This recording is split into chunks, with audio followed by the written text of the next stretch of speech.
सुधीर शर्माको प्रयोगशाला। नेपाली संक्रमणमा दिल्ली दरबार र माओवादी। त्यसभित्रको पहिलो अध्याय। एउटा सपनाको अन्त्य। हामी आफू खुसी कहिले मिल्न नसक्ने कसैले मिलाइदिनु पर्ने, हामी आफू खुसी कहिले छुट्टिन नसक्ने कसैले छुट्याइदिनु पर्ने पुरानो क्यारम बोर्डका गोटी हौं। एउटा मनोरञ्जक खेलका सामग्री, एउटा खेलाडीमाथि आश्रित आफ्नो गति हराएका एउटा स्ट्राइकरद्वारा सञ्चालित हो। हामी मानिस कम र बढ्ता गोटी हौं। भूपी शेरचन। बेलायती सेनाका लेफ्टिनेन्ट कर्नेल जोन मास्टर्सले गोर्खालीहरूसँग मिलेर दोस्रो विश्वयुद्ध लड्दाको अनुभव समेटेर आत्मकथा लेखेका थिए। बगल्स एन्ड टाइगर। काठमाडौँको पुरानो 5 तारे होटल एभरेस्टमा त्यही नामको बार छ। गोर्खा अफिसर्स मेसको छनक दिने गरी सजावट गरिएको यो मधुशालामा स्वदेशी विदेशीहरूको राम्रै जमघट हुने गर्छ। 2069 वैशाख 31 साँझ 5 बजे एभरेस्टको 7औं तलामा लिफ्टबाट निस्कन साथ सुरक्षाकर्मीको सरगर्मी देखियो। सामुन्ने बगल्स एन्ड टाइगर्सको सिसाको ढोका ढप्क्याइएको थियो। भित्र पस्दा एउटा कुनामा 3-4 जना देखिए। एमाले नेता केपी ओलीसँग आँखा जुधिहाले। शिष्टाचारवश म नजिक पुगे। छेउमा पुग्दा एकजनाले उठेर हेलो सुधीरजी, के छ हाल खबर भन्दै हात बढाए। उनी थिए पिटर जेपी हनामान, भारतीय दूतावासका मिनिस्टर। सँगै रहेका पत्रकार विजय कुमार पनि त्यतैतिर आए। ओलीले त्यहाँ बसेका अपरिचितसँग हाम्रो परिचय गराए। He is Vijay Kumar Pandey, very famous television personality in Nepal, and he is Sudhir Sharma, Nepal's reputed journalist, editor of Kantipur daily. पिटरले थपे, Kantipur is Nepal's leading daily sir. ती सरले थाहा छ भने जस्तो हाउभाउ देखाए। उठेर हात मिलाए तर मुखबाट एक शब्द निकालेनन्। अनुहारमा एक नजर लगाए मात्र, अलिकति असहज माने जसरी। विजयले सोधिहाले, उहाँ चाहिँ को नि? ओलीले भने, दिल्लीबाट आउनु भएको साथी। त्यसपछि ती महानुभावलाई अप्ठ्यारो भएछ, आफै परिचय दिए। I am mister Sharma. अन्दाज गर्न गाह्रो थिएन, दिल्लीबाट ठूलै मान्छे आएका हुन्। हामीले व्यवधान गरिरहन ठिक ठानेनौं र अर्को कुनामा गएर बस्यौं। किन हो? पिटर पनि उठेर सँगै आए। मैले सोधेँ, के हो, सबै ताकत उहाँमाथि लगाए जस्तो छ नि? पिटरले हो भने जसरी मुस्कुराउँदै टाउको हल्लाए। त्यस बेला संविधान सभाको म्याद सकिन लागेको थियो। भारतीय कूटनीतिज्ञहरू खुलेरै सक्रिय भएका थिए। उनीहरू सत्तारूढ माओवादी मधेसी मोर्चाद्वारा प्रस्तुत पहिचानमा आधारित संघीयताको मोडेलका पक्षमा थिए र त्यसका विपक्षमा रहेका ओली जस्ता नेताहरूमाथि चौतर्फी दबाव सृजना गर्दै थिए। त्यतिकैमा काठमाडौँ पोस्टका सम्पादक अखिलेश उपाध्याय, कान्तिपुर मिडिया ग्रुपका अध्यक्ष कैलाश सिरोहिया अनि इमेज टेलिभिजनका अध्यक्ष आरके मानन्दर पनि आइपुगे। कुर्सीमा बस्दा नबस्दै कैलाश सरबाट पुरानै प्रश्न आयो, के छ देशको हाल खबर? मैले भारतीय दूतावासका तेस्रो नम्बरका कूटनीतिज्ञ पिटरलाई औल्याउँदै भने, उहाँलाई नै सोधौं न सर, सबै थाहा भइहाल्छ। पिटर त्यति खोल्न चाहेनन्। उनले मुख्य राजनीतिक दलहरूबीच सहमतिको प्रयास भइरहेको र चाँडै परिणाम निस्कन सक्ने संकेत चाहिँ गरे। संघीयताको संख्या र स्वरूपमा कुरा भइसकेको छ, खालि नाममा कुरा मिलाउन बाँकी हो, उनले थपे। पिटर जेपी हनामान वास्तवमा भारतको बाह्य गुप्तचर निकाय रको नेपाल स्टेशन चिफ थिए। कूटनीतिक पद उनको जासुसी कर्मको आवरण मात्र थियो। नेपाली बहुल खरसाङमा पढेका, मेघालय घर भएका र नेपाली मूलकी महिलासँग बिहे गरेका उनी नेपाली पनि राम्रो बोल्थे। हामीसँग कुराकानी गर्न थालेका मात्र थिए, पल्लो टेबलको टोली उठ्यो।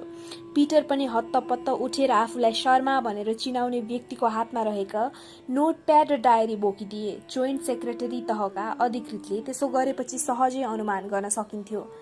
प्यान्ट र टी सर्ट लगाएका सामान्य देखिने ती शर्मा ठूलै ओहदाका हुन्। ओलीले पनि बिदा मागे। अब त जानुपर्छ, नभए त्यहाँ पूर्वतिर संविधान सभा भवनलाई झ्यालबाट औल्याउँदै चिप्ल्याइदिन्छन्। नजिकैको अन्तर्राष्ट्रिय सभा केन्द्रमा रहेको संविधान सभा भवनमा माओवादी, कांग्रेस, एमाले र मधेसी मोर्चाबीच भर्खरै वार्ता शुरू भएको थियो। ओली हतारिँदै त्यतै गए। ठिक त्यही बेला मेरो मोबाइलमा घण्टी बज्यो। एकजना नेताले एकै सासमा ब्रेकिङ न्यूज सुनाए। दिल्लीबाट ठूलै मान्छे आएको छ नि, थाहा पाउनुभयो? को? रको चिफ। उनीबाट थाहा भयो हामीसँग मिस्टर शर्मा भनेर प्रस्तुत भएका तीनै व्यक्ति रहेछन् रका प्रमुख सञ्जीव त्रिपाठी। उनैसँग उनीसँगै रहेका पिटर हनुमान रको नेपाल प्रमुख रहेको त हामी धेरैलाई थाहा थियो, तर त्रिपाठी बारे चाहिँ उनी हिँडेपछि मात्रै पत्तो पाइयो। त्रिपाठीले माओवादी अध्यक्ष पुष्पकमल दाहाल प्रचण्ड, प्रधानमन्त्री बाबुराम भट्टराई, मधेसी मोर्चाका संयोजक विजय कुमार गच्छदार, तमलोपा अध्यक्ष महन्त ठाकुर लगायत शीर्ष तहका थुप्रै नेतालाई पनि भेटेका थिए। ती प्राय गोप्य रहे। ओलीले चाहिँ धक नमानी खुलै ठाउँमा भेटेकाले मात्र हामीले देखेका थियौं।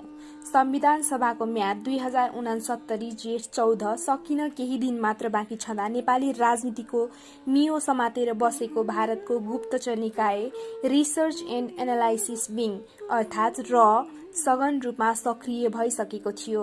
बेलायतबाट स्वतन्त्रता प्राप्त गरेको धेरै वर्षसम्म भारतसँग बाहिरी र भित्री मामिला हेर्ने गुप्तचर निकाय एउटै थियो, इन्टेलिजेन्स ब्युरो आइइबी। तर 2019 सालमा चीनसँगको युद्धमा पराजय भोग्नु परेपछि छुट्टै निकायको आवश्यकता महसुस गरियो। भारतकी महत्वाकांक्षी प्रधानमन्त्री इन्दिरा गान्धीले आइइबीको बाह्य मामिला हेर्ने इकाइलाई छुट्याएर कुनै बेला आफ्ना पिता जवाहरलाल नेहरूको अङ्गरक्षक समेत रहेका अनुभवी गुप्तचर अधिकारी रामेश्वर नाथ काओको नेतृत्वमा 2025 असोज 6 मा रको स्थापना गराइन्।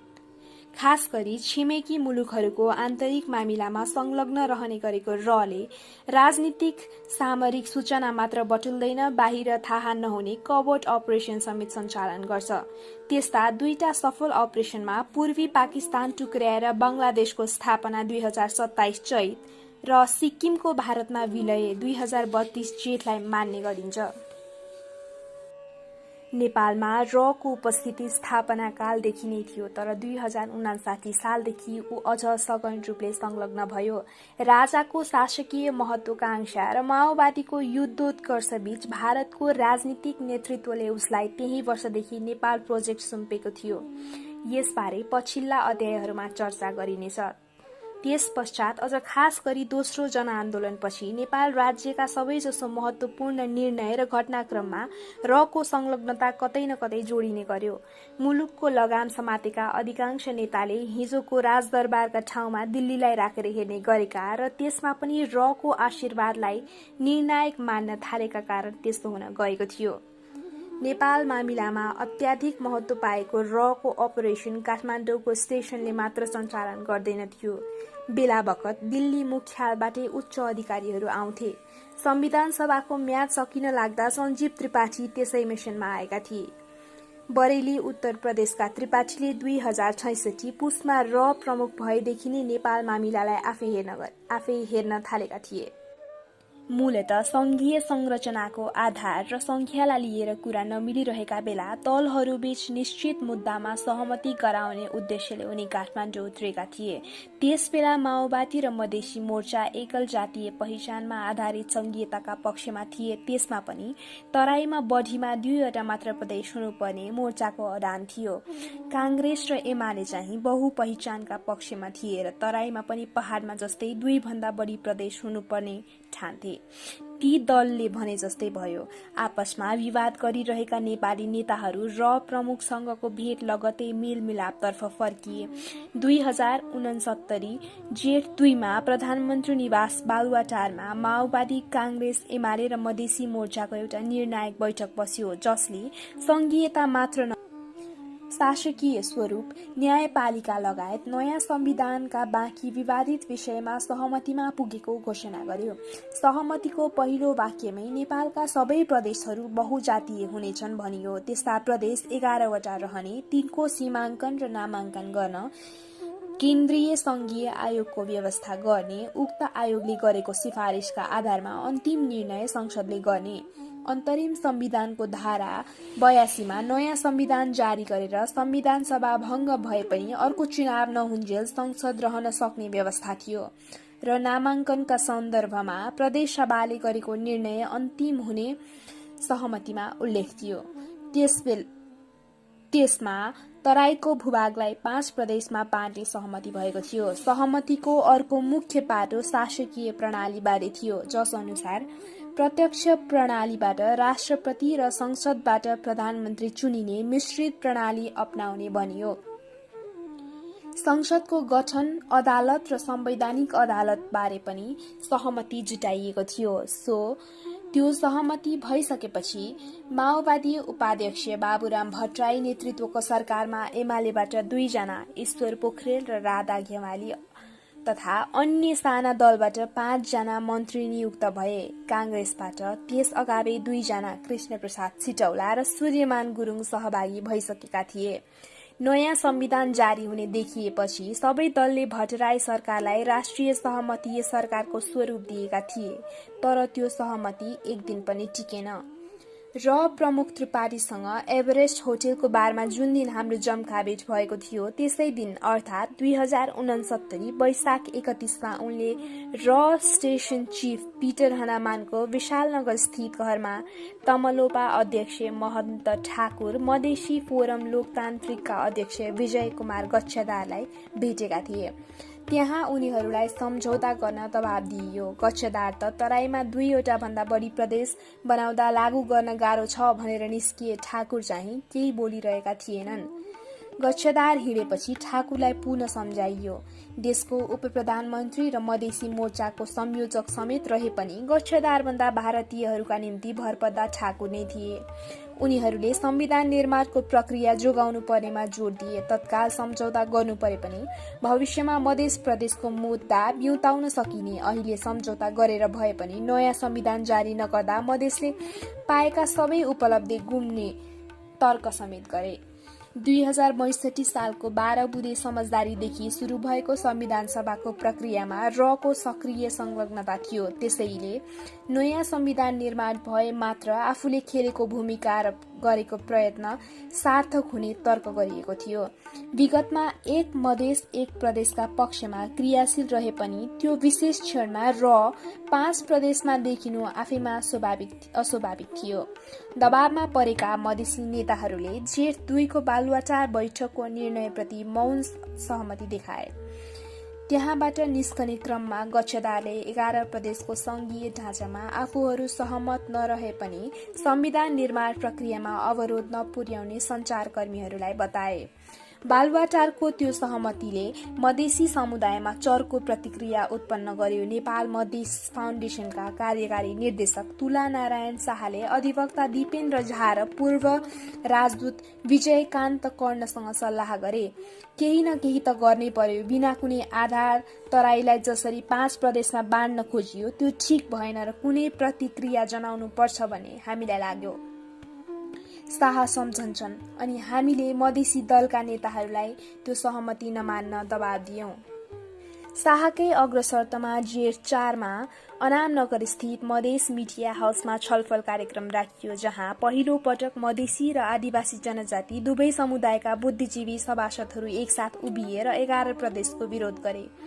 मधेसी सभासदहरू तराईमा 2 प्रदेश नभएकामा असन्तुष्ट थिए भने जनजाति सभासदहरूले चाहिँ प्रान्तहरूको नाम नतोकी र स्पष्ट सीमाङ्कन नगरी ल्याइएको संघीयता लागू नहुने निष्कर्ष निकालेका थिए। वास्तवमा प्रमुख दलहरूले स्पष्टसँग बुझाउन नसक्दा जनजातिहरू विरोधमा उत्रेका थिए, जबकि पहाडमा उनीहरूको माग अनुरूप नै जातीय पहिचानका आधारमा प्रदेशहरू प्रस्ताव गरिएका थिए।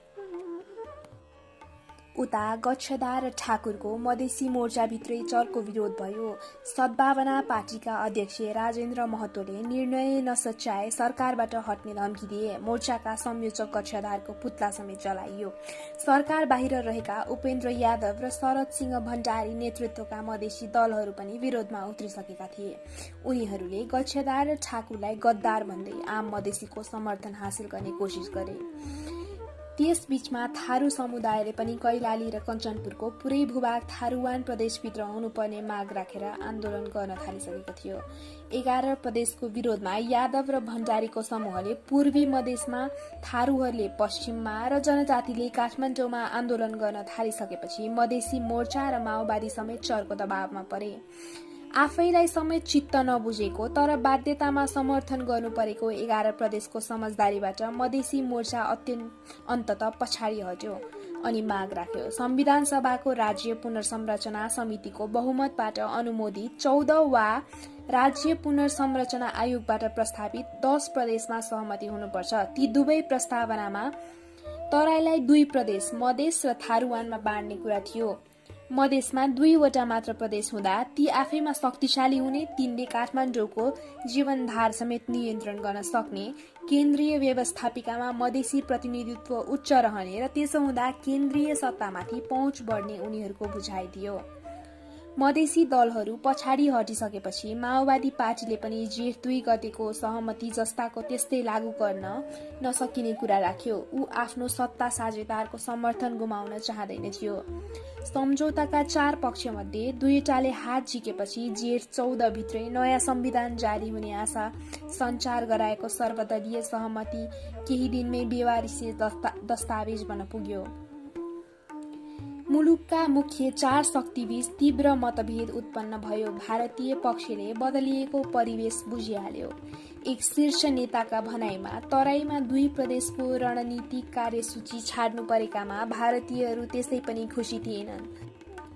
तैपनि जेठ 14 भित्रै संविधान बनिहाल्छ भने ठिकै छ भनेर सोचे जस्तो देखिन्थ्यो। जब त्यो सहमति नै लागू हुने अवस्था भएन, नेपाल मामिला हेर्ने भारतीय निकायहरूले रातारात धार परिवर्तन गरे। तराईमा 2 भन्दा बढी प्रदेश बनाउने नहुने मधेसी नेताहरूको अडानलाई साथ दिए। 11 प्रदेशका पक्षमा सहमति जुटाउन भूमिका खेलेको र नै त्यो सहमति विरुद्ध सक्रिय भइसकेको थियो।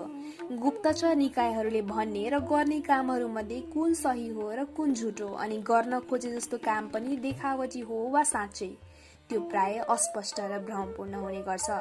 नेपालमा संविधान सभाको प्रयोग उत्कर्षमा पुगेका बेला त्यसै गरी दोहोरो खेल खेलियो, जसको खुलासा वीरगञ्जको एउटा घटनाले गर्यो।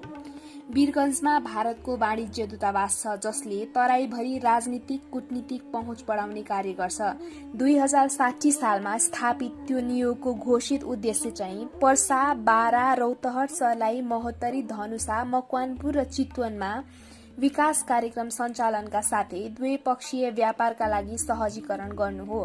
त्यहाँ काम गर्ने करिब 30 कर्मचारी मध्ये जासुसी एवं सुरक्षा निकायको प्रतिनिधित्व गर्नेहरूको संख्या उल्लेखनीय हुन्छ। तिनै मध्ये एक थिए एसीटी मेहता। उनी वाणिज्य दूतावासको राजनीतिक मामिला हेर्ने कन्सुलरका रूपमा आफ्नो परिचय दिन्थे, तर वास्तवमा भारतीय सेनाबाट रमा खटाइएका कनिष्ठ अधिकारी थिए। उनले वीरगञ्ज र आसपासका स्थानीय नेता कार्यकर्तासँग राम्रो सम्पर्क बनाएका थिए। काठमाडौँमा 11 प्रदेशको सहमति विफल हुनासाथ मेहताले स्थानीय मधेसी राजनीतिक कार्यकर्ताहरूलाई भेला पारेर आन्दोलन गर्न उक्साए। पर्सा र बारा जिल्लाका कांग्रेस, एमाले र मधेसी फोरमका कार्यकर्तालाई 2069 जेठ 3 मा वीरगञ्जको भिस्वा होटलमा रात्रि भोज दिएर भने जेठ 14 अघि नै मधेसमा आन्दोलनको आँधी बेहोरी ल्याउनुपर्छ। मेहताले मधेसलाई 5 टुक्रामा बाँड्दा आफ्नो कलेजोलाई टुक्रा टुक्रा गरे जस्तो अनुभूति भएको टिप्पणी समेत गरे र सबै पार्टीका मधेसी नेताहरूलाई एकजुट हुन आग्रह गर्दै भने मधेस सबैको साझा हो, तपाईहरू अगाडि बढ्नुहोस्, हामी सहयोग गर्छौं। मेहताको उत्तेजक अभिव्यक्ति जेठ 5 मा पत्रिकामा आउनसाथ त्यसले ठूलै तरंग उत्पन्न गर्यो। एमाले, कांग्रेस र माओवादी नेताहरूले मेहताको भोजमा गएका आफ्ना कार्यकर्तालाई फोन गरेर सबै विवरण लिए। संयोगवश त्यसै दिन प्रधानमन्त्री निवास बालुवाटारमा संविधानका विवादित विषयमा छलफल गर्न नेताहरू भेला भएका थिए, तर कुराकानी मेहताकै अभिव्यक्तिमा केन्द्रित भयो। एमाले अध्यक्ष झलनाथ खनालले त्यस विरुद्ध संयुक्त वक्तव्य निकाल्नुपर्ने प्रस्ताव राखे। कांग्रेस सभापति सुशील कोइरालाले समर्थन जनाए। अर्का एमाले नेता भीम रावलले सधैँ बोक्ने ल्यापटपमा वक्तव्यको मस्यौदा कोरे र पढेर सुनाए। प्रचण्ड र खनालले त्यसमा हस्ताक्षर गरे। कोइराला चाहिँ वक्तव्यप्रति सैद्धान्तिक सहमति जनाएर घर फर्किसकेका थिए। उनले त्यहीबाट हस्ताक्षर गरेर पठाइदिए। मधेसी मोर्चाका संयोजक विजय कुमार गच्छधार भने बालुवाटारको बैठकमा थिएनन्। उनलाई फोनबाटै वक्तव्य पढेर सुनाइयो अनि हस्ताक्षर गर्न भनेर पठाइयो, तर उनी कहाँबाट त्यो फर्कँदै फर्केन। एक उच्च नेताका भनाइमा सिधै भारतीय दूतावास पुग्यो। अन्ततः गच्छधारको हस्ताक्षर बिनै त्यो वक्तव्य सञ्चार गृहहरूमा आइपुग्यो। जसमा मेहताको अभिव्यक्ति अत्यन्त उत्तेजनक, कूटनीतिक मर्यादा विपरीत नेपालको आन्तरिक मामिलामा खुल्ला हस्तक्षेप गर्ने र नेपाली समाजलाई द्वन्द्वमा धकेल्ने किसिमको रहेको उल्लेख थियो। वक्तव्यमा यो पनि भनिएको थियो, नेपाल संक्रमणको संवेदनशील चरणबाट अगाडि परिरहेको अवस्थामा उक्त किसिमको अभिव्यक्ति दिने व्यक्तिलाई फिर्ता पठाउन तथा यस सम्बन्धमा भारतीय सरकारप्रति आपत्ति जनाउन हामी नेपाल सरकारसँग जोरदार माग गर्दछौं। प्रधानमन्त्री बाबुराम भट्टराईले जेठ 14 को मुखमा भारतीय कूटनीतिज्ञलाई देश निकाला गर्दा प्रत्युत्पादक हुने देखेर परराष्ट्र सचिव दुर्गा भट्टराईलाई त्यहीबाट फोन गरी भारतीय राजदूतलाई बोलाएर सोध्न निर्देशन दिए ताकि त्यो मामिला धेरै नचर्कियोस्। मन्त्रालयको बोलावटपछि भारतीय राजदूत जयन्त प्रसाद आफ्नो नियोगको उपप्रमुख डीसीएम जयदीप मजुमदारलाई लिएर त्यसै दिन जेठ 5 त्यहाँ आइपुगे। परराष्ट्र सचिव भट्टराईले पत्रिकामा प्रकाशित मेहताको अभिव्यक्तिको हवाला दिँदै त्यसले मुलुकको सार्वभौमिकता र भौगोलिक अखण्डतामा आँच पुर्याउने र सामाजिक सद्भाव खलबल्याउने भन्दै भारतीय पक्षको ध्यानाकर्षण गराए। राजदूतले त्यसबारे आफूले वीरगञ्ज स्थित वाणिज्य दूतलाई छानबिन गर्न लगाएको र त्यसपछि मात्र आधिकारिक रूपमा बताउन सक्ने जवाफ दिए। परराष्ट्र मन्त्रालयले शाही शासनकालपछि पहिलो पटक भारतीय राजदूतलाई बोलाएर विरोध जनाएको थियो। विवादमा पर्न नचाहने भद्र स्वभावका जयन्त प्रसादलाई त्यो ठूलो झट्का थियो। उनले वीरगञ्जको वास्तविकता बुझ्न समेत पाइसकेका थिएनन्।